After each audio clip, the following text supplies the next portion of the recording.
జగన్ కుటుంబంలో చిచ్చు పెట్టడంలో సక్సెస్ అయ్యింది కాంగ్రెస్ పార్టీ. ఓ పక్కన వీళ్ళిద్దరి మధ్యన గొడవలు ఏ విధంగా నడుస్తున్నాయి అన్నటువంటి తెలిసిందే. అదేవిధంగా అసలు ఫస్ట్ కుటుంబ గొడవలు అంటూ ఉంటే సోనియా మేనక ఇద్దరు తోడుకోడలే, అన్నతమ్ములు భార్యలే.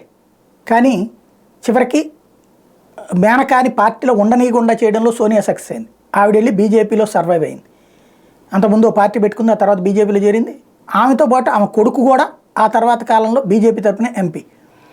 ఈ మధ్య కాలంలో కుటుంబాలని కలుపుకోవడం ద్వారా కొత్త రాజకీయం చేసి సంచలనం సృష్టిద్దాం అనుకున్నాడు రాహుల్ గాంధీ. అందులో భాగంగా వరుణ్ గాంధీ, మేనకా గాంధీలతో మాట్లాడడం బిగించేశాడు. ప్రియాంక వీళ్ళందరూ కూడా మాట్లాడడం బిగించేశారు. మరి తోడుకోడల గొడవలు పోవనుకుంటా. అందుకనే సోనియా గాంధీ ఏం చెప్పిందో తెలియదు. కానీ మొన్నటిదాకా కాంగ్రెస్కి వెళ్ళే ఉద్దేశంతో వరుణ్ను, మేనకా గాంధీ బీజేపీని తిట్టిపోయడం, మోడీని నిలదీయడం, మోడీకి వ్యతిరేకంగా పోస్టులు, స్టేట్మెంట్లు ఇచ్చుకుంటూ వచ్చారు. ఇప్పుడు సీన్ కట్ చేస్తే ఎన్నికల దగ్గరకు వచ్చినాయనినో లేకపోతే కాంగ్రెస్ పార్టీ పిలవట్లేదనినో తెలియదు. కానీ మళ్ళీ బీజేపీని పొగడ్డం ప్రారంభించాడు వరుణ్ గాంధీ. మరి బీజేపీ దగ్గరికి తీస్తుందా లేదా చూడాలి.